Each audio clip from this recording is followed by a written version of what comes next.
recognize the gentleman from Maryland and the ranking member of the committee. Mr. Chairman, thank you very much.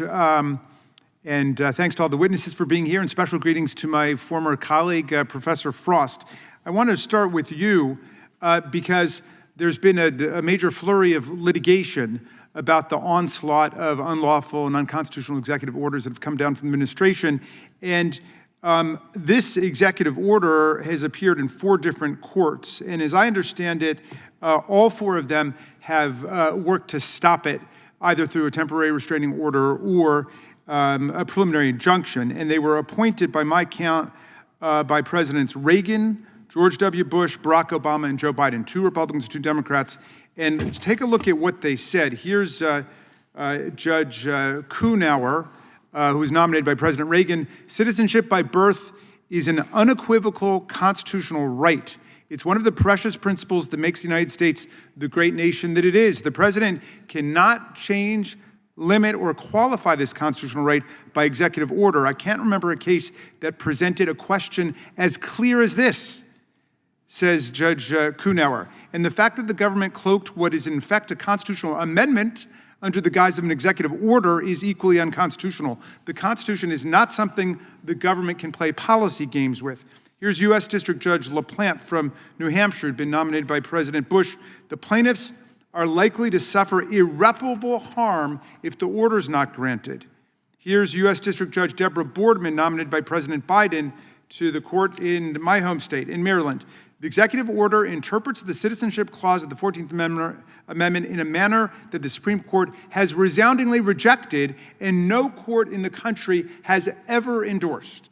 And finally, check out Judge Sorokin, nominated to the district court in Massachusetts by President Obama, who says, the 14th Amendment says nothing of the birthright citizens' parents, and efforts to import such considerations at the time of enactment and when the Supreme Court construed the text was rejected.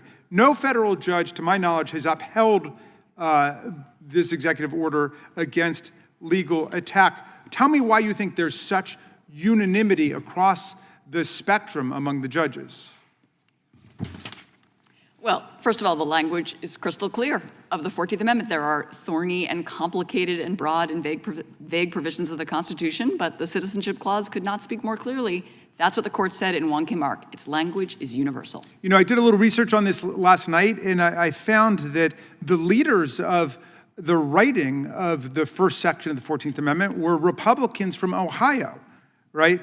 John Bingham was described as the primary author of the Citizenship Clause by Supreme Court Justice Hugo Black, who said he was the 14th Amendment's James Madison, the second founder who most worked to realize the universal promise of Madison's Bill of Rights and Jefferson's Declaration of Independence.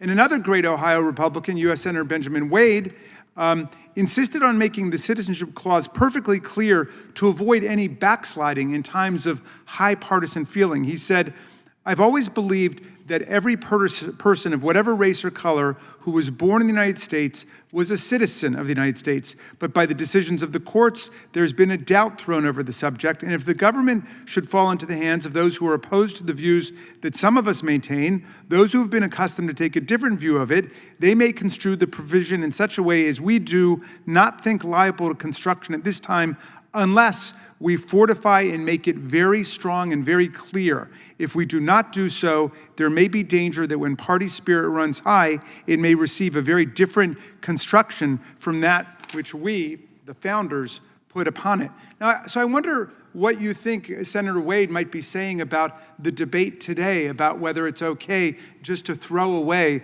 the first sentence of the 14th Amendment. Yeah, he was remarkably prescient. He foresaw a future in which a future political party would want to take away citizenship and voting and political power from groups of Americans it didn't like and didn't view as fully American. All right, I'm sorry to rush you along here, but the original purposes of the 14th Amendment remain perfectly clear for anyone who's an originalist, right? They wanted to stop the government from reconstituting a racial or ethnic caste system based on the inheritance of a subordinate or a superior legal status from one's parents. In post-Reconstruction America, nobody would ever become a slave or a serf or a legal outcast or a prince or a princess or a king or a count at birth, because everybody here would attain equal citizenship at birth. Am I capturing it correctly? You are. All right, I yield back to you, Mr. Chairman. I thank the ranking member of the committee, and I will now recognize Mr. Grothman for 5 minutes. I'd like to ask one of the three gentlemen on the right